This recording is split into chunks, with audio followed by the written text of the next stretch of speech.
Good morning. This is a read aloud of the Iroquois creation myth, The World on the Turtle's Back. If you would, go ahead and follow along your copy, your PDF, while I read the mythology aloud. This is just intended as a reading support. If you don't need to listen along, then you can go ahead and read independently. Okay, as you read, pay attention to the details of this Iroquois creation myth. Notice similarities and differences between this account and other tales of creation that you're familiar with. In the beginning, there was no world, no land, no creatures of the kind that are around us now, and there were no men.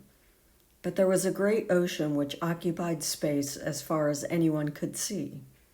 Above the ocean was a great void of air, and in the air there lived the birds of the sea. In the ocean lived the fish and the creatures of the deep. Far above this unpeopled world, there was a sky world. Here lived gods who were like people, like Iroquois. In the sky world, there was a man who had a wife, and the wife was expecting a child. The woman became hungry for all kinds of strange delicacies, as women do when they are with child. She kept her husband busy almost to distraction, finding delicious things for her to eat. In the middle of the sky world, there grew a great tree which was not like any of the trees that we know. It was tremendous. It had grown there forever. It had enormous roots that spread out from the floor of the sky world. And on its branches, there were many different kinds of leaves and different kinds of fruit and flowers. The tree was not supposed to be marked or mutilated by any of the beings who dwelt in the sky world. It was a sacred tree that stood at the center of the universe. The woman decided that she wanted some bark from one of the roots of the great tree, perhaps as a food or as a medicine, we don't know. She told her husband this. He didn't like the idea. He knew it was wrong, but she insisted and he gave in. So he dug a hole among the roots of this great sky tree and he bared some of its roots. But the floor of the sky world wasn't very thick, and he broke a hole through it. He was terrified, for he had never expected to find empty space underneath the world. But his wife was filled with curiosity. He wouldn't get any of the roots for her, so she set out to do it for herself.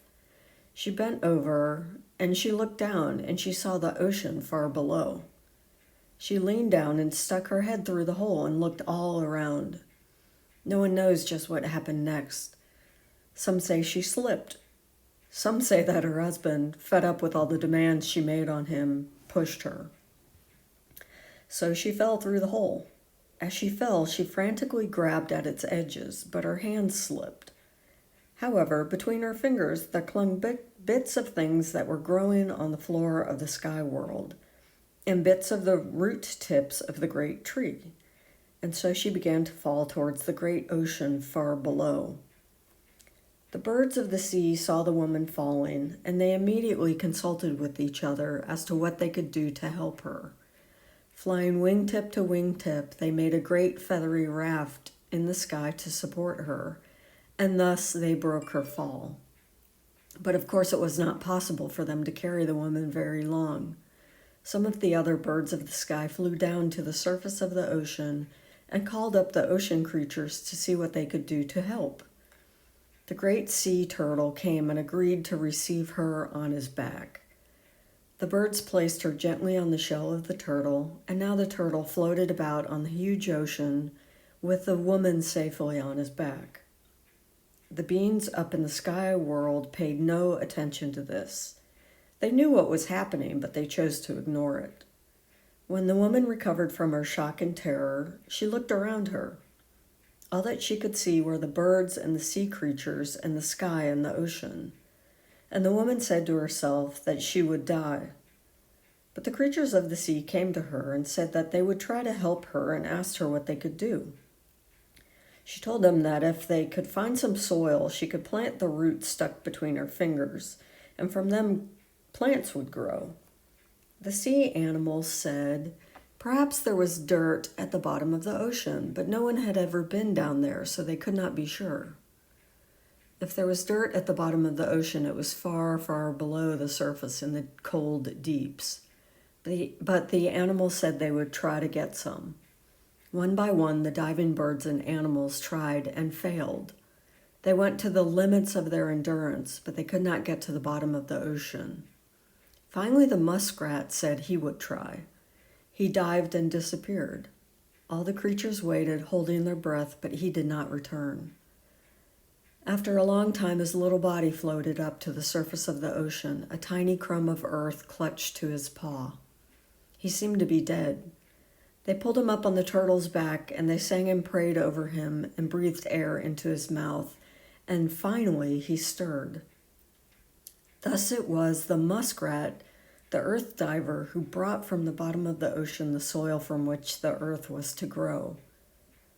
The woman took the tiny clod of dirt and placed it on the middle of the great sea turtle's back. Then the woman began to walk in a circle around it, moving in the direction that the sun goes. The earth began to grow.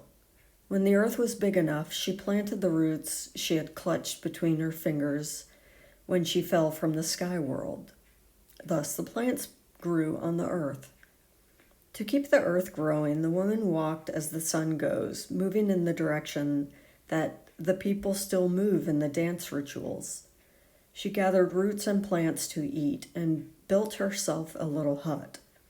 After a while, the woman's time came, and she was delivered of a daughter. The woman and her daughter kept walking in a circle around the earth so that the earth and plants would continue to grow. They lived on the plants and roots they gathered. The girl grew up with her mother, cut off forever from the sky world above, knowing only the birds and the creatures of the sea, seeing no other beings like herself. One day, when the girl had grown to womanhood, a man appeared. No one knows for sure who this man was. He had something to do with the gods above. Perhaps he was the west wind. As the girl looked at him, she was filled with terror and amazement and warmth, and she fainted dead away. As she lay on the ground, the man reached into his quiver and took out 2 arrows, one sharp and one blunt, and he laid them across the body of the girl and quietly went away. When the girl awoke from her faint, she and her mother continued to walk around the earth. After a while, they knew that the girl was to bear a child. They did not know it, but the girl was to bear twins. Within the girl's body, the twins began to argue and quarrel with one another. There could be no peace between them. As the time approached for them to be born, the twins fought about their birth. The right-handed twin wanted to be born in the normal way, as all children are born, but the left-handed twin said no. He said he saw light in another direction and said he wouldn't be born that way. The right-handed twin beseeched him not to, saying that he would kill their mother, but the left-handed twin was stubborn. He went into the direction where he saw light, but he could not be born through his mother's mouth or her nose. He was born through her left armpit and killed her. And meanwhile, the right-handed twin was born in the normal way, as all children are born. The twins met in the world outside, and the right-handed twin accused his brother of murdering their mother. But the grandmother told them to stop their quarreling. They buried their mother. And from her grave grew the plants which the people still use. From her head grew the corn, the beans, and the squash, our supporters, the 3 sisters. And from her heart grew the sacred tobacco, which people still use in the ceremonies, and by whose upward floating smoke they send thanks. The women called her our mother, and they dance and sing in the rituals so that the corn, the beans, and the squash may grow to feed the people. But the conflict of the twins did not end at the grave of their mother, and strangely enough, the grandmother favored the left-handed twin.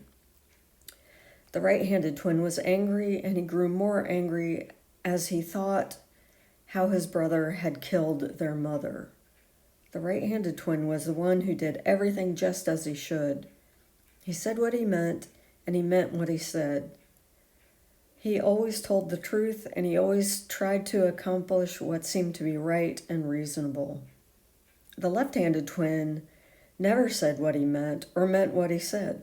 He always lied, and he always did things backward. You could never tell what he was trying to do because he always made it look as if he were doing the opposite. He was the devious one. These two brothers, as they grew up, represented two ways of the world which are in all people. The Indians did not call these the right and the wrong. They called them the straight mind and the crooked mind, the upright man and the devious man, the right and the left. The twins had creative powers. They took clay and modeled it into animals, and they gave these animals life. And in this they contended with one another. The right-handed twin made the deer, and the left-handed twin made the mountain lion, which kills the deer. But the right-handed twin knew there would always be more deer than mountain lions. And he made another animal. He made the ground squirrel. The left-handed twin saw that the mountain lion could not get to the ground squirrel who digs a hole. So he made the weasel. And although the weasel can go into the ground squirrel hole and kill him, there are lots of ground squirrels and not so many weasels. Next, the right-handed twin decided he would make an animal that the weasel could not kill, so he made the porcupine. But the left-handed twin made the bear, who flips the porcupine over on his back and tears out his belly. And the right-handed twin made berries and fruits of other kinds for his creatures to live on. The left-handed twin made briars and poison ivy, and the poisonous plants like the baneberry and the dogberry and the suicide root, with which people kill themselves when they go out of their minds.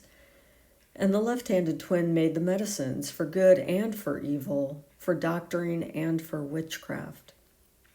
And finally, the right-handed twin made man.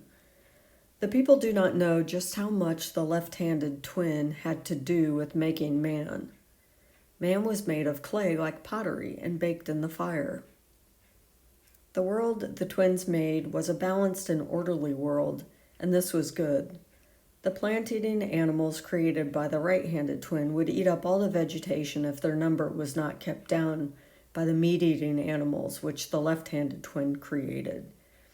But if these carnivore animals ate too many other animals, then they would starve, for they would run out of meat. So the right and the left-handed twins built balance into the world. As the twins became men, full-grown, they still contested with one another. No one had won and no one had lost, and they knew that the conflict was becoming sharper and sharper, and one of them would have to vanquish the other. And so they came to the duel.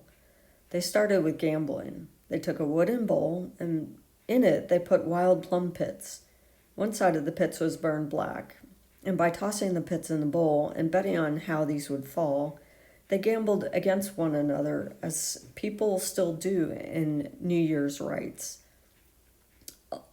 All through the morning they gambled at this game, and all through the afternoon, and the sun went down. And when the sun went down, the game was done, and neither one had won. So they went on to battle one another at the lacrosse game, and they contested all day, and the sun went down, and the game was done, and neither had won. And now they battled with clubs, and they fought all day, and the sun went down, and the fight was done, but neither had won. And they went from one duel to another to see which one would succumb. Each one knew in his deepest mind that there was something somewhere that would vanquish the other. But what was it? Where to find it? Each knew somewhere in his mind what it was that was his own weak point. They talked about this as they contested in these duels day after day, and somehow the deep mind of each entered into the other. And the deep mind of the right-handed twin lied to his brother, and the deep mind of the left-handed twin told the truth.